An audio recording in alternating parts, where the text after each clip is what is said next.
Bismillahirrahmanirrahim. Alhamdulillah Rabbil Alamin. Wassalatu wassalamu ala ashrafil anbiya wal mursalin.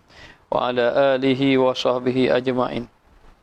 Subhanaka la ilma lana illa ma 'allamtana innaka antal alimul hakim.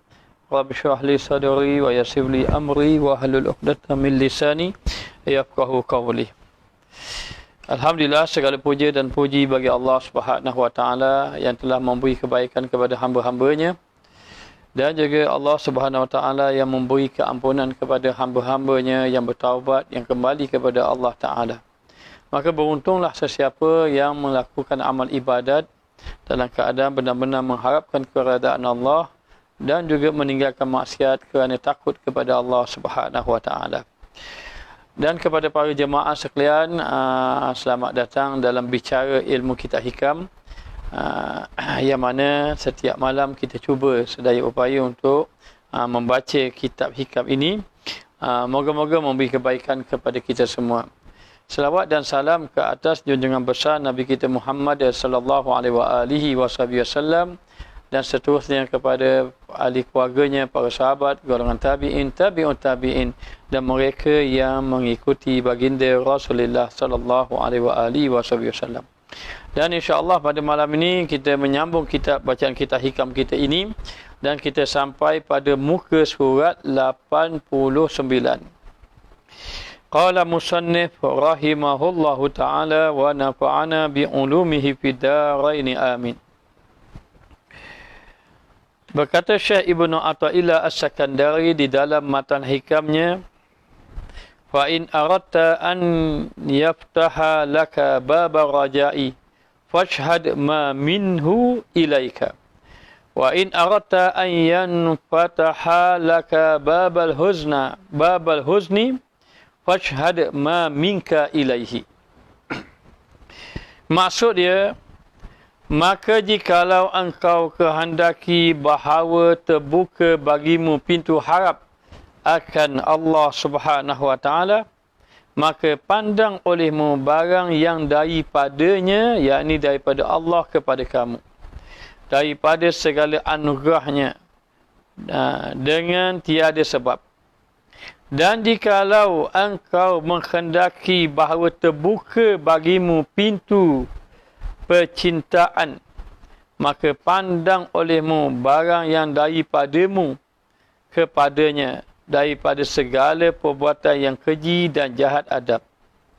Huzni ini bermakna huzni kesedihan, lebih membawa kepada takut, pintu rasa takut. Maka dalam kehidupan kita ini, kita kena ada dua sifat, ataupun dua keadaan. Satu keadaan mengharap kepada Allah, dan satu lagi dalam keadaan takut kepada Allah Subhanahu wa taala. Maka orang yang soleh kepada Allah taala, di dalam hatinya tidak terputus daripada harap dan juga takut. Dan dikatakan oleh Syekh Ibnu Athaillah ini, fa in aradta an yanfataha laka baba raja'. Jika kamu ingin membuka pintu raja'. Raja' ni pintu, yakni kamu benar-benar mengharap kepada Allah. Sehingga seseorang yang ada harap kepada Allah, maka membawa kepada dia kesungguhan dalam melakukan taat. Kalau kamu ingin membuka pintu harap kepada Allah Ta'ala, maka saksikanlah. Pandanglah olehmu barang yang daripada Allah kepadamu, kepada kamu. Maka kamu kena tengok apa yang Allah Ta'ala beri kepada kamu daripada segala anugerahnya, dengan tiada sebab. Dan anugerah Allah Ta'ala beri, kadang-kadang tak ada sebab, tak ada kita minta Allah bagi. Kadang-kadang dengan sebab, maknanya tak ada, sebelum kita dah minta Allah bagi.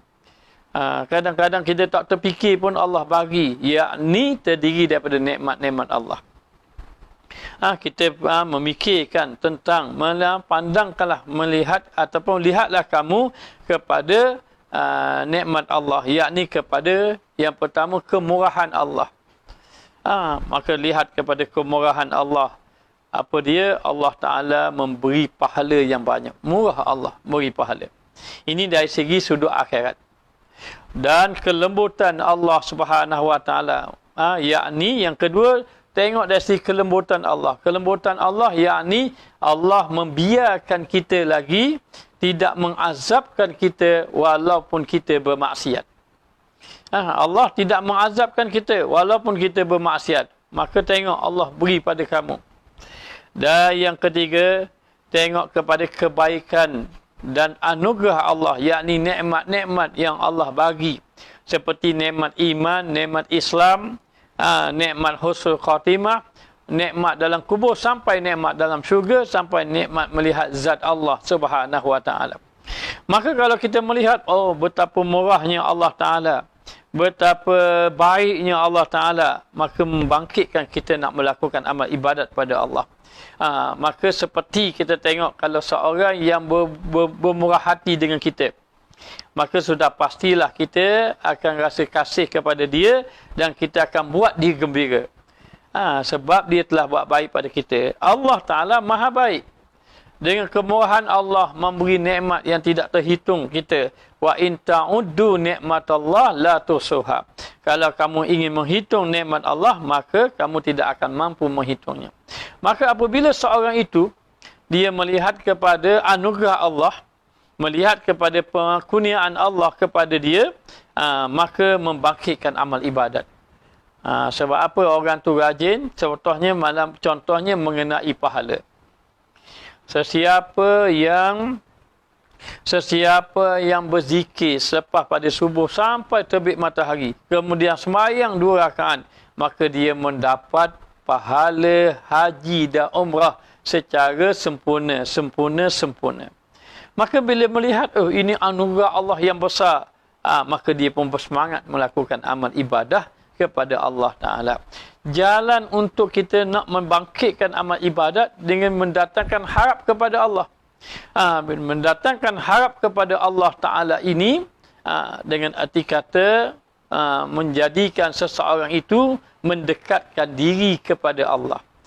Maka orang-orang saleh dia nak mengetuk pintu agar dalam hatinya benar-benar harap kepada Allah, maka dia melihat kepada kemurahan Allah, kelembutan Allah, kebaikan Allah Ta'ala ataupun anugerah Allah Subhanahu Wa Ta'ala. Ini satu.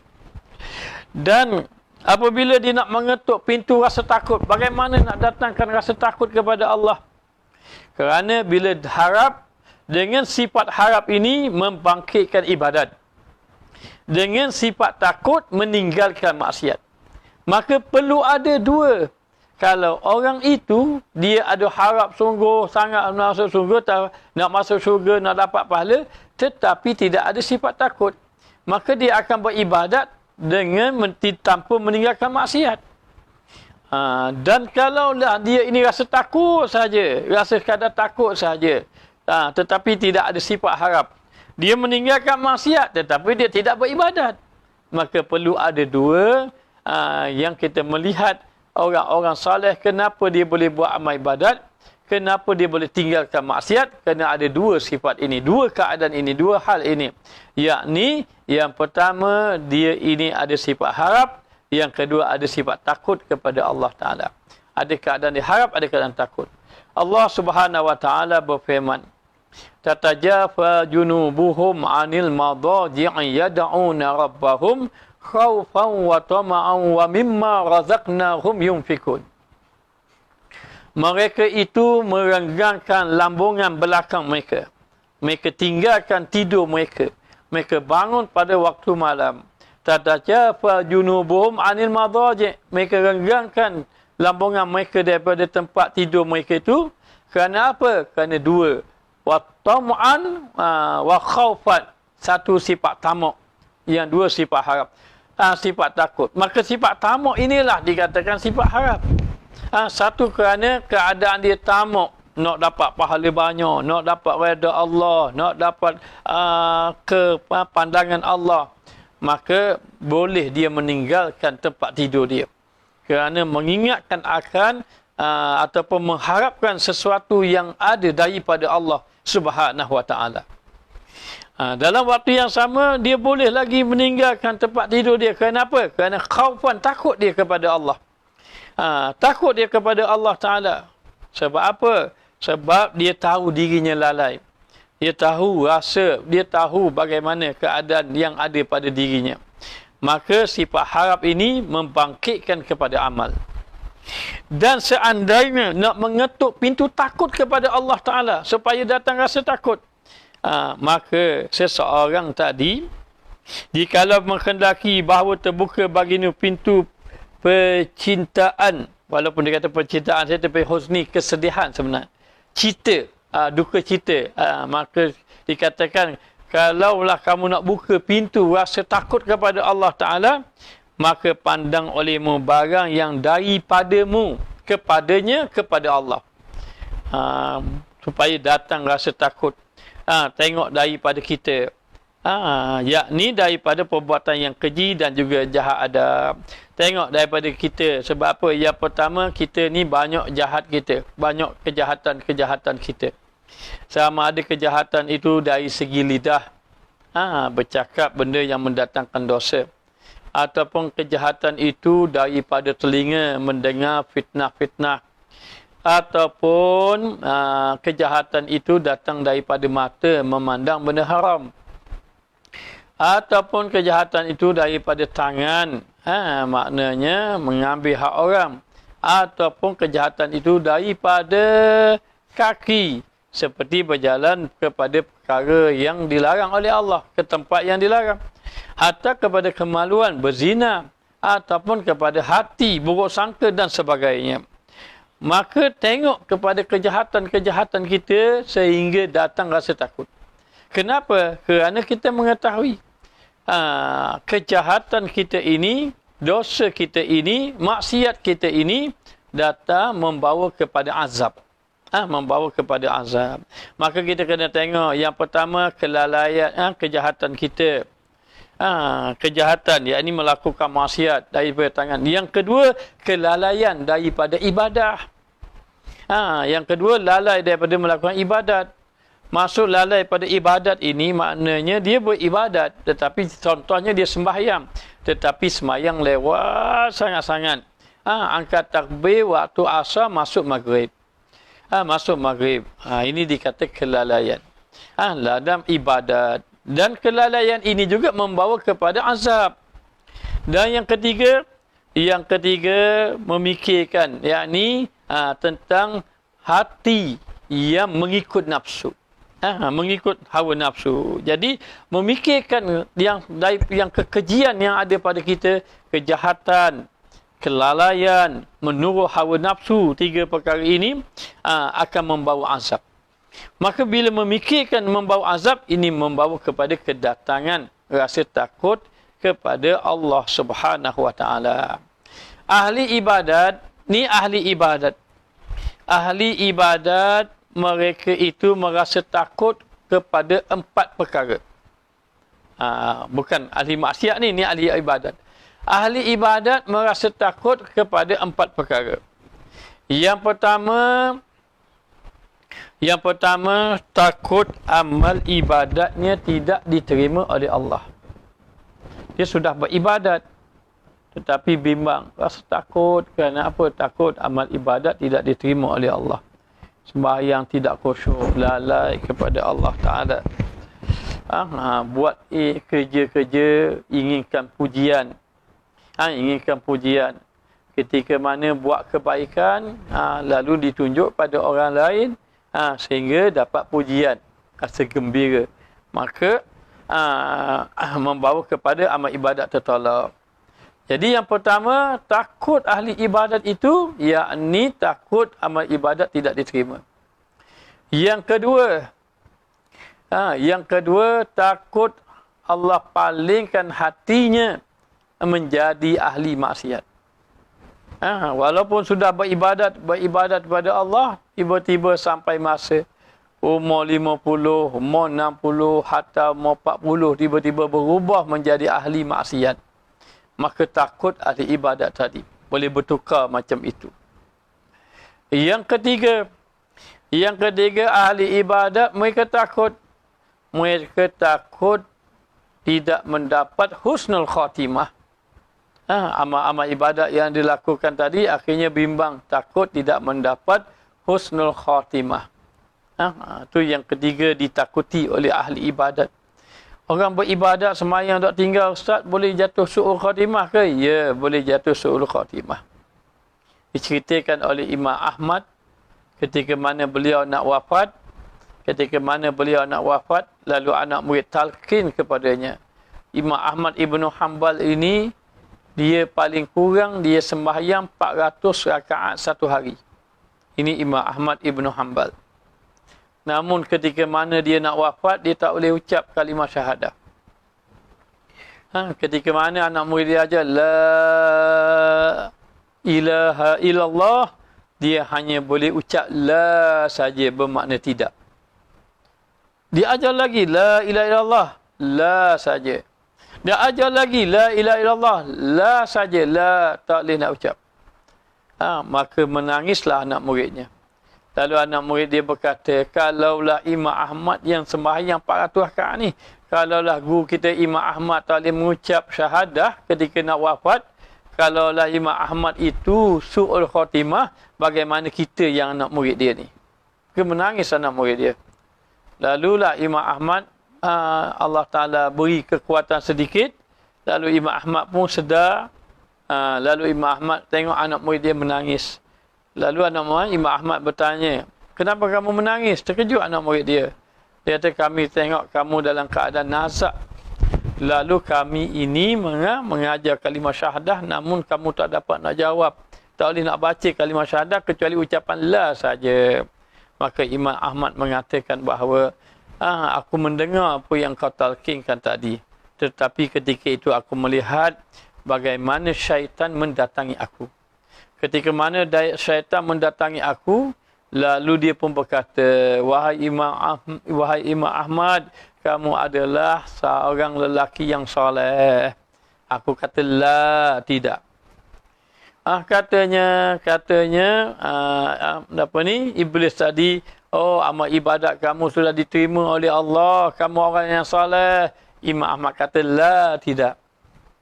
Katanya iblis lagi, ketika itu, kami tidak mampu menggoda kamu. Kamu memang terselamat dah daripada kami. Imam Ahmad kata, La, tidak. Akhirnya iblis tadi yang nak menyesatkan Imam Ahmad, mereka kecewa. Lalu dia berkata, aku telah buat cara yang macam ini. Lebih kurang 50 ulama soleh mati su'ul khatimah.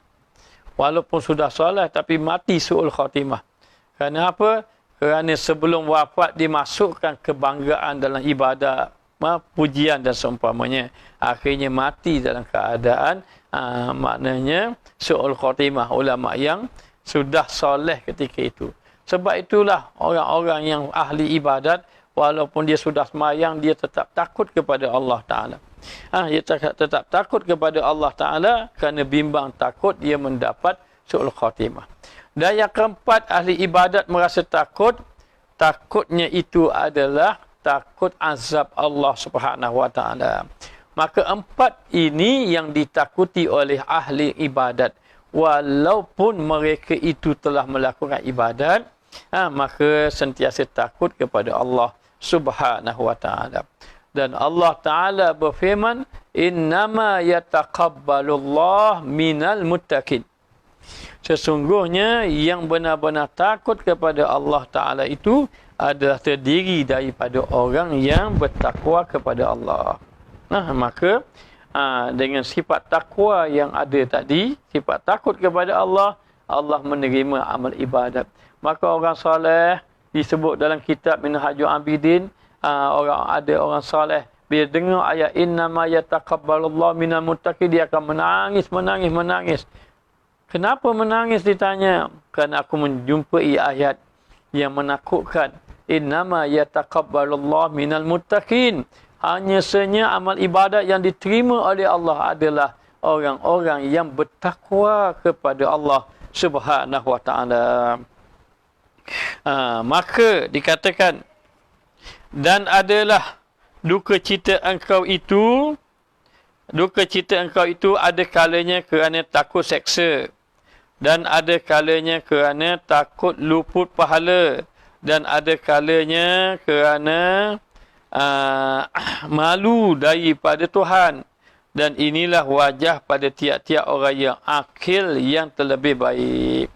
Ada takut. Apakah yang dikatakan takut? Takut ini adalah satu perasaan yang menyakitkan pada hati mengenai perkara yang akan datang. Perasaan yang menyakitkan hati yang berkaitan dengan perkara akan datang. Maknanya akan datang ada apa? Itu mari takut. Akan datang maknanya akan datang, akan berlaku sekian-sekian. Akan berlaku, orang-orang soleh takut akan datang, akan berlaku sama ada akan datang berlaku kematian, akan berlaku adanya azab, akan datang adanya pada mahsyar. Maka ini datang rasa takut. Maka takut inilah yang dikehendaki. Yang dikehendaki takut yang membawa kepada azab Allah Ta'ala. Maka takut orang ahli ibadat itu, kerana apa takut? Yang pertama, takut mereka itu ada kalanya takut azab. Takut daripada api neraka. Ini bagi kita orang awam, kalaulah kita ini takut, tapi takut kerana maksiat, kerana azab Allah disebabkan maksiat kita, itu dikira sudah baik bagi orang awam. Bagi orang awam. Jadi, yang pertama, takut mereka kenapa? Kerana api neraka. Yang kedua, takut mereka itu dengan sebab takut kurang pahala ataupun luput pahala. Luput pahala. Dan ada kalanya takut kerana malu kepada Allah Subhanahu Wa Taala bila memikirkan nikmat. Maka ini orang yang baik. Orang yang baik. Kata ulama, bagi orang ahli maksiat. Yang pertama, bagi orang ahli maksiat, hendaklah dia ini untuk meninggalkan maksiat, hendaklah dia perbanyakkan rasa takut kepada Allah. Datangkan rasa takut. Macam mana mendatangkan rasa takut? Datang rasa takut dengan banyak memandang kepada kelalaian kita kepada Allah. Lalai kita kepada Allah Ta'ala dan memikirkan tentang amalan kita yang sedikit, memikirkan tentang amalan kita yang sedikit dan juga memikirkan tentang kematian kita yang hampir, supaya mendatangkan rasa takut. Maka ahli maksiat perbanyakkan dia pada takut supaya dia berjaya meninggalkan maksiat. Adapun ahli ibadat, perbanyakkan dia pada rajak, pada harap. Bila dia mengharap, dia rajin beribadat. Bila dia mengharap, dia rajin beribadat. Ni ahli ibadat.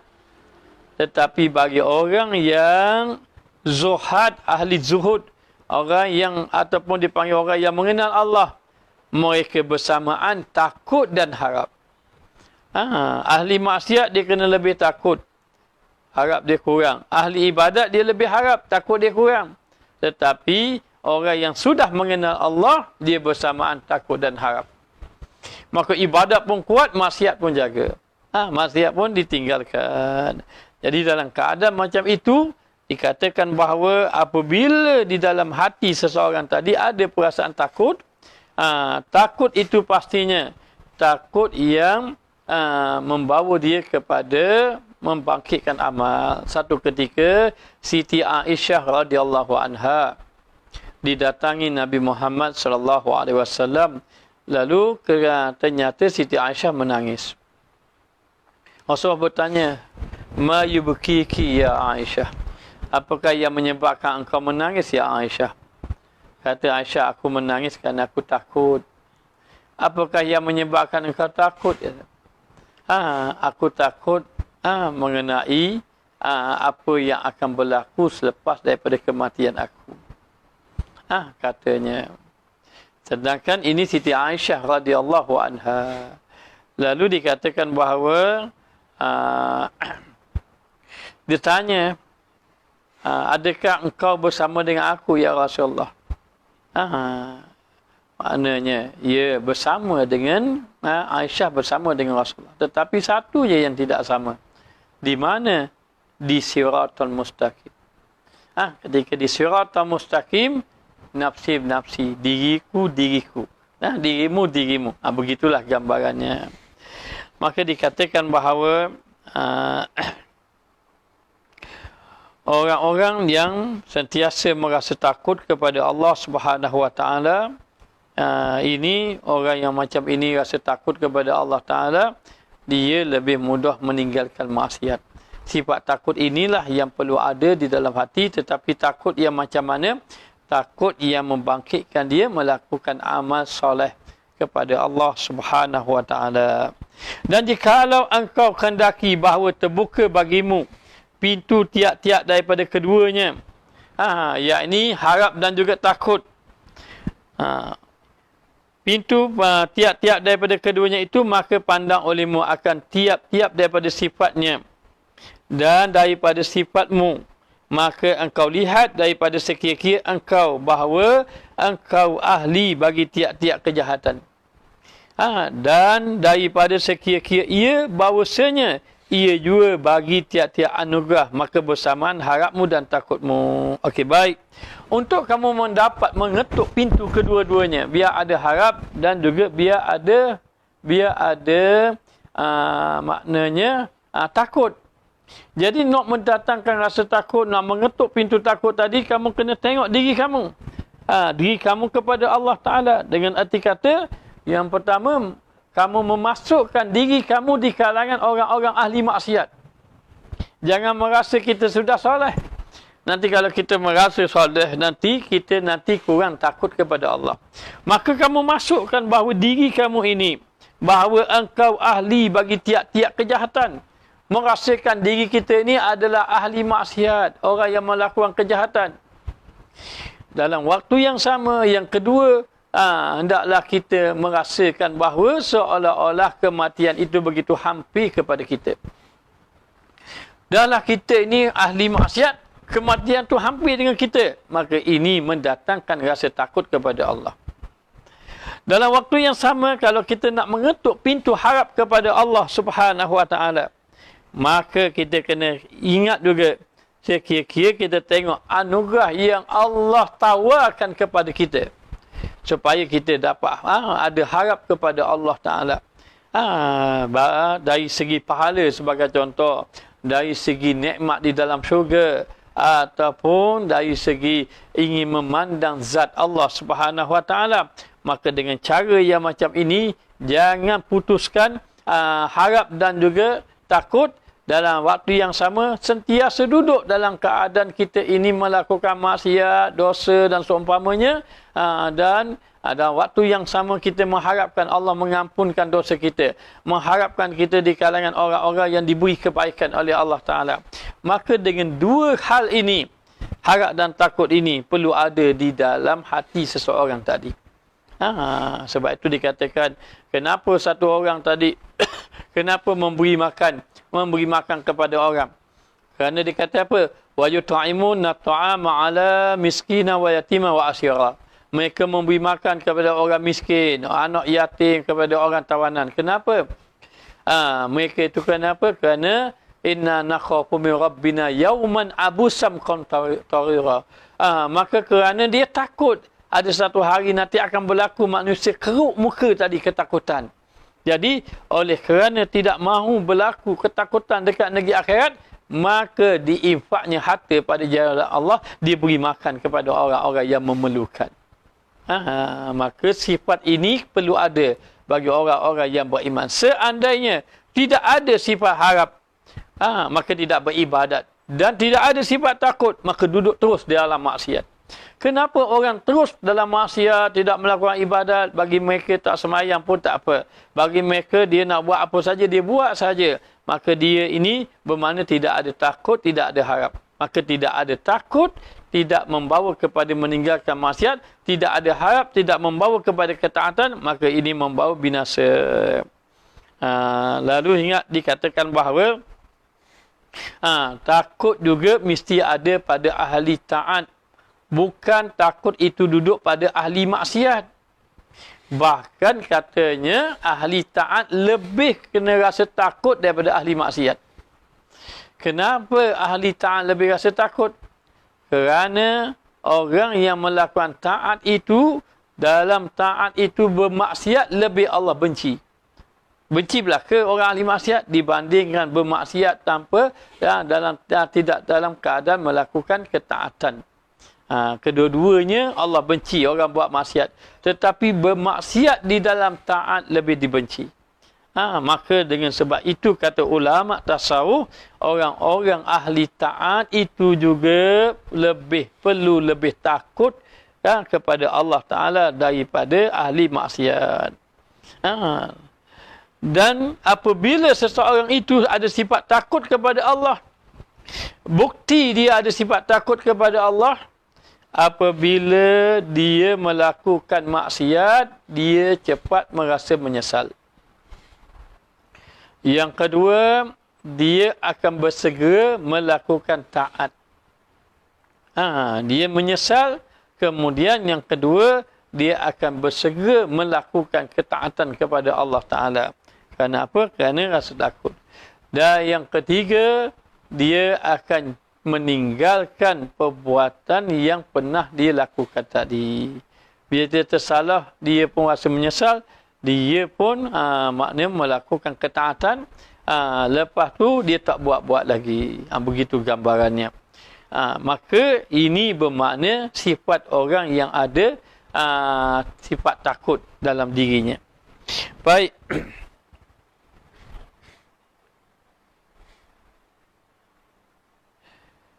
Dan sekira-kira ia bahawasanya ia juga tiap-tiap anugerah, maka bersamaan harapnya dan takut. Maka dia memandang pada anugerah Allah dalam waktu yang sama, memandang juga kepada kelalaian dia, maka adalah maka akan bersamaan sifat takut dan harap kepada Allah. Maka bahawasanya telah diceritakan orang bahawasanya seorang lelaki berkata ia bagi setengah daripada segala Nabi alaihi wassalatu wassalam. Kata olehmu beberapa, aku menyalahi akan dia dan derhaka aku akan dia dan tiada menyeksa ia akan daku. Ada setengah orang berkata pada Nabi. Kata pada seorang Nabi, dia mengatakan, aku ini menyalahi Allah, aku ini mendahaka, tetapi Allah tidak menyeksa aku.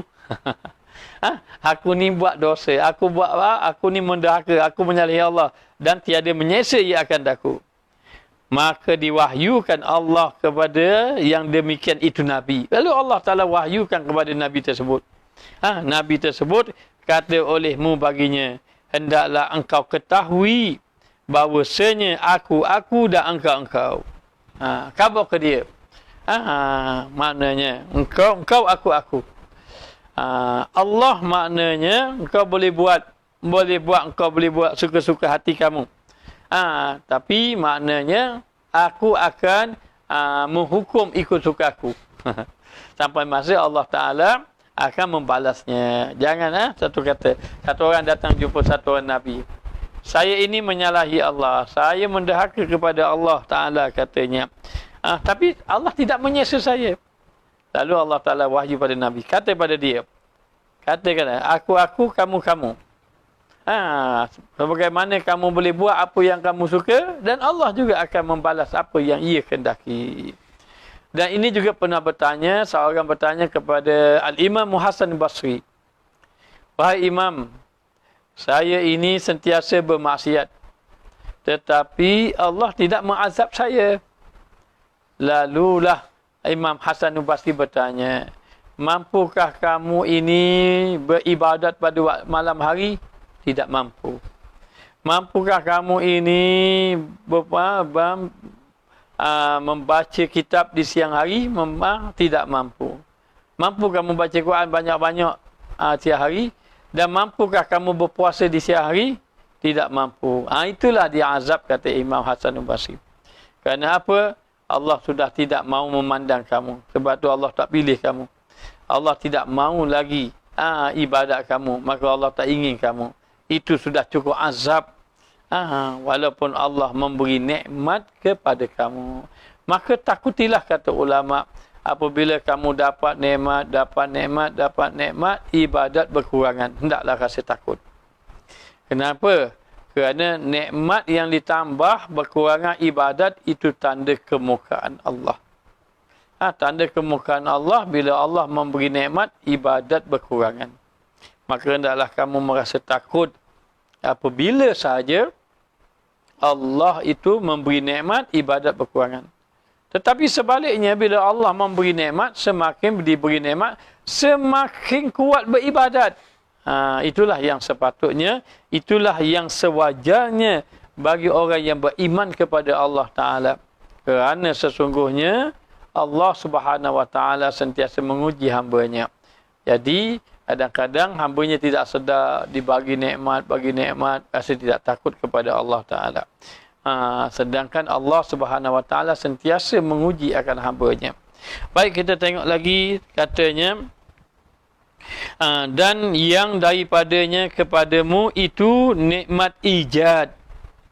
Nikmat ijad daripada Allah kepada kamu itu nikmat ijad. Antara nikmat ada dua. Satu, nikmat ijad, nikmat penciptaan. Daripada Allah mencipta. Daripada kita tiada kepada ada. Allah mencipta kita. Dan Allah mengadakan mata, telinga, hidung, tangan, kaki dan seumpamanya. Allah ini mengadakan ijad, pencipta, itu nikmat datang daripada Allah Ta'ala. Itu dipanggil nikmat ijad. Dan selepas daripada itu, Allah beri mata, Allah beri tangan. Tangan boleh berfungsi tak? Boleh fungsi. Mata boleh berfungsi tak? Boleh berfungsi. Telinga boleh berfungsi mendengar. Kaki berfungsi, boleh berjalan. Itu nikmat apa? Itu nikmat imdad, nikmat pertolongan Allah. Maka Allah memberi nikmat ijad, imdad. Allah memberi tadi nikmat kepada hamba-hamba Dia. Dan jauhlah daripada segala bala. Dan dengan nikmat itu Allah Ta'ala jauhkan ia daripada segala bala. Musibah-musibah. Maka kena ingat. Dengan nikmat tadi kita kena maknanya rasa takut. Kerana apa? Kerana nikmat tadi datang daripada Allah. Allah boleh tarik nikmat tadi. Dan nikmat yang Allah Ta'ala bagi tadi disuruh kita gunakan kepada ketaatan kepada Allah Subhanahu Wa Ta'ala. Jadi apabila seseorang tadi dengan nikmat-nikmat yang Allah bagi kepada dia, maka hendaklah dia ingat Allah. Berbeza orang soleh. Orang soleh dia dapat nikmat takut. Dia dapat nikmat takut, dia diuji dapat bala gembira. Itu nikmat. Ini orang soleh, orang yang dekat dengan Allah. Bila dapat nikmat takut dia dapat nikmat. Tapi bila kena ujian musibah, rasa suka dia. Ini orang soleh. Orang awam, orang kebanyakan, orang yang seumpama kita, bila dapat nikmat gembira. Bila dapat nikmat gembira.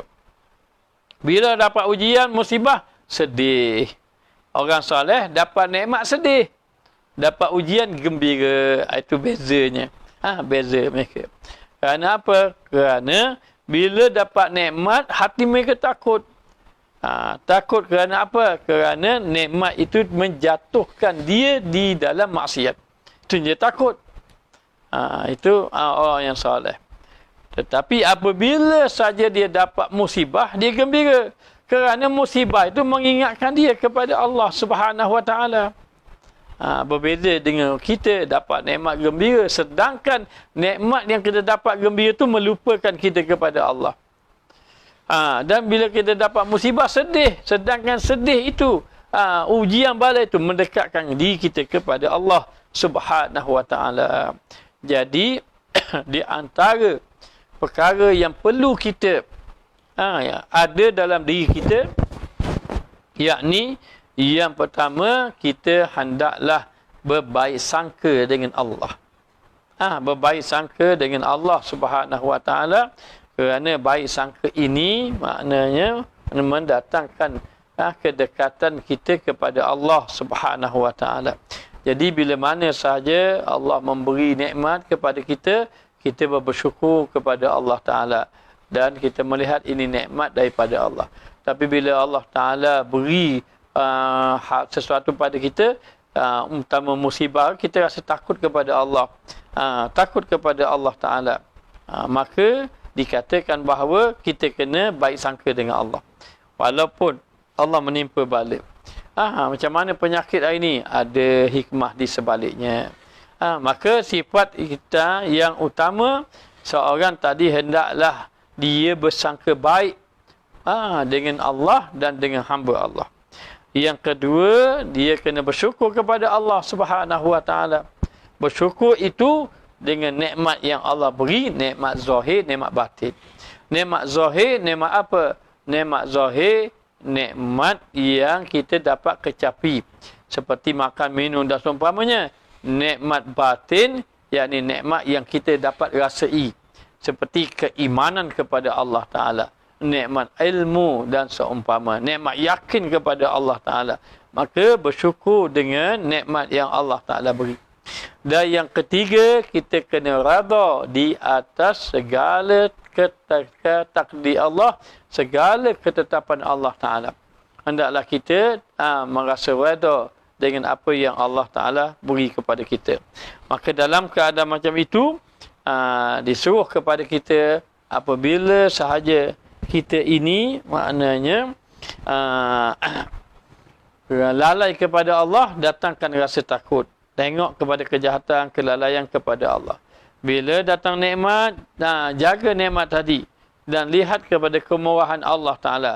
Yang pastinya ada sifat harap tadi dan ada sifat takut yang mendekatkan kita kepada Allah Subhanahu Wa Ta'ala. Dan dikatakan bahawa, dan yang daripadamu kepadanya itu, daripadamu kepadanya, daripada kita kepada Allah, itu menyalahi amal. Kadang-kadang kita menyalahi perintah Allah. Menyalahi perintah Allah seperti apa? Seperti sembahyang.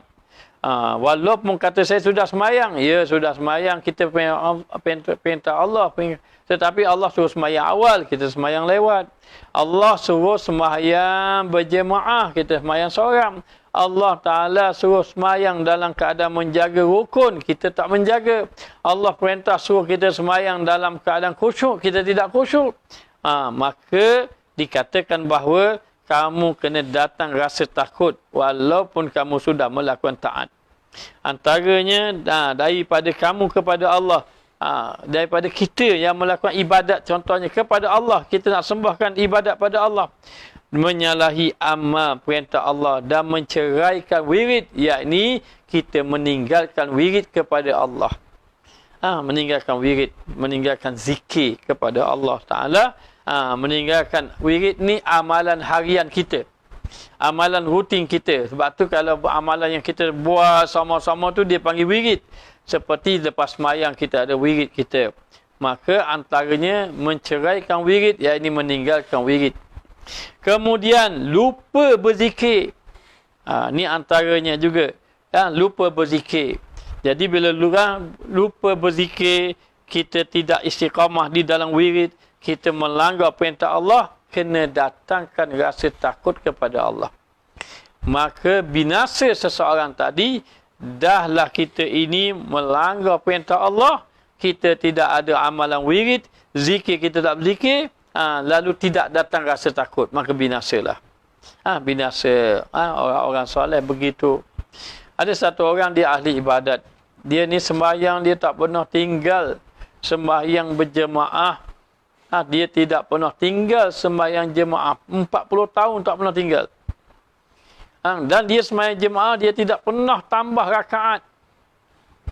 Tidak pernah tambah rakaat.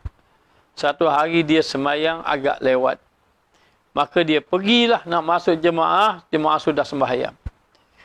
Maka lepas jemaah sudah sembahyang, maka tuan imam pun bagi salam. Ketika mana imam bagi salam, dia pun tambah satu rakaat. Ketika mana dia tambah satu rakaat, dia kata, malunya aku. Lama ni aku datang awal, dan aku tidak pernah lewat kecuali hari ni. Maka dia pun dalam sembahyang duduk fikir kiraan macam tu. Allah, malunya aku. Nanti orang tanya aku kenapa lambat, aku nak kata apa. Dan aku tak pernah lambat selama ini. Lepas dia sembahyang, dia mari fikir, aku ni tak ikhlas kepada Allah. Aku semayang selama ini rupanya kerana makhluk.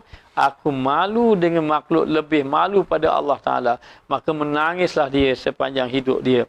Menangis. Dan dia qada balik 40 waktu, 40 tahun yang dia sembahyang dalam keadaan tidak tinggal sembahyang berjemaah. Kerana satu tu saja dia pun sembahyang. Dia qada balik. Takut dia kepada Allah Subhanahu wa ta'ala. Ini takut dalam melakukan taat, bukan takut dalam melakukan maksiat. Maka yang melakukan maksiat sepatutnya lebih-lebih lagi lah merasa takut kepada Allah Subhanahu wa ta'ala. Dan dikatakan lagi, dan apabila dibukakan bagi hamba itu pintu daripada salah satu daripada keduanya, sama ada pintu itu raja ataupun harap, maka hendaklah ia masuk kepadanya. Jangan berpindah kepada yang lainnya. Bila saja Allah masukkan dia tadi pada pintu tadi, maknanya daripada salah satu daripada keduanya. Boleh jadi kalau Allah Ta'ala datangkan rasa takutnya lebih, maka takutnya lebih membawa dia kepada tinggal maksiat. Kalau Allah Ta'ala datangkan dia rasa harapnya lebih, maka harapnya lebih mendatangkan buat taat. Kalau Allah Ta'ala masukkan dia di dalam salah satu daripada tempat tadi, sama ada harap ataupun kalau harap ataupun takut, maka jangan dia berpindah kepada yang lainnya. Dan terkadang memberi faedah ia akan dikau di dalam siang suka. Siang suka yang tiada beroleh faedah engkau akan dia. Pada malam duka, kadang-kadang siang suka, malam berduka. Ini ada kaitan dengan matan yang akan datang. Tapi nak bagi tahu bahawa apabila Allah Subhanahu wa ta'ala maknanya mendatangkan di dalam hati kita, sama ada rasa takut ataupun harap, dan yang sebaiknya ada kedua-dua dalam hati kita, rasa takut dan rasa harap di dalam hati. Maka dengan rasa takut dan harap dalam hati ini sebenarnya membangkitkan kita amal kepada Allah. Lalu kita tanya, kalau kita tengok orang, kenapa orang itu bermaksiat? Jangan kata orang lah, contoh, kenapa kita bermaksiat? Jawapan dia, kita bermaksiat pada Allah ketika mana kita melakukan maksiat, ketika itu kita tidak ada sifat takut dalam hati. Kalau ada sifat takut dalam hati, maka manusia tidak bermaksiat. Dan kita tengok, kenapa orang itu rajin beribadat? Orang itu berrajin beribadat, di dalam hatinya ada sifat harap kepada Allah. Dan Allah Ta'ala berfirman, faman kana yarju liqa'a rabbih. Barang siapa yang ingin berjumpa, faman kana yarju liqa'a rabbih falyamal amalan salihah. Sesiapa yang mengharapkan untuk bertemu dengan Allah, dalam keadaan Allah redha kepada dia, falyamal amalan salihah, maka hendaklah dia beramal dengan amal yang soleh. Wala yusyrik bi'ibadati rabbih ahada, dan dia tidak melakukan syirik kepada Allah Ta'ala sedikit pun. Jadi seorang yang mengharapkan kepada Allah, falyamal amalan salihah, dia akan beramal dengan amal soleh. Dalam waktu yang sama, wala yusyrik bi'ibadati rabbih ahada, dan dia tidak melakukan syirik kepada Allah Subhanahu wa ta'ala. Oleh kerana itu, para jemaah sekalian, rasa takut itu perlu ada di dalam hati, kerana takut itu menyebabkan seorang tadi meninggalkan maksiat. Dalam waktu yang sama, ada pula di dalam hatinya rasa harap, kerana harap itu membawa kepada taat. Dan sebaik-baik orang, ada setengah orang banyak harapnya kepada takut, ada setengah orang banyak takutnya pada harap. Tapi yang paling sempurna adalah bersamaan harap dan takut dia kepada Allah Subhanahu wa ta'ala. Jadi kita dah habis dah matan ini matan yang lain juga, dan yang lain kita akan sambung akan datang. Moga-moga Allah Ta'ala beri kepahaman kepada kita. Moga-moga Allah Ta'ala jadikan kita di kalangan hamba Allah yang soleh, dan kita mohon kepada Allah Ta'ala agar Allah Ta'ala memberi kebaikan kepada kita semua. Jadi insya-Allah ada satu soalan. Ana rasa Harap dan takut serta malu dan takut. Harap dan takut dan rasa harap dan takut serta malu dan takut. Mana yang lebih utama?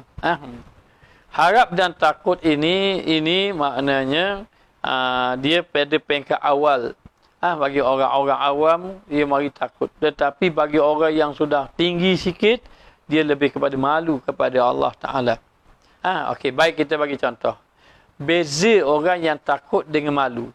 Kalau orang takut, dia tengok kita, dia takut kita. Kalau pelajar takut ke ustaz, dia takut saja. Maka depan ustaz, dia baik saja. Belakang, dia tak takut.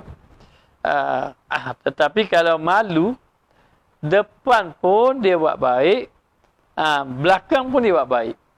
Maka malu, dalam malu serta takut kepada Allah Ta'ala, ini kedudukan orang yang peringkatnya tinggi. Itu yang lebih baik. Tetapi nak mencapai itu, dia mesti merasa takut dan harap kepada Allah Ta'ala. Setelah takut dan harap, akhirnya datang rasa malu kepada Allah Ta'ala untuk melakukan maksiat. Orang jadi malu sebab apa? Kerana tengok nikmat banyak, ibadat kurang. Nikmat Allah beri, nak pandukan dengan ibadat, tak padang. Nikmat Allah lebih banyak, jadi rasa malu dengan Allah Ta'ala. Ini antara sifat orang-orang yang soleh. Moga-moga Allah Ta'ala beri kebaikan kepada kita semua. Moga-moga Allah Ta'ala jadikan kita hamba Allah yang soleh. Kita berdoa pada Allah agar Allah Ta'ala mengangkat wabak ini.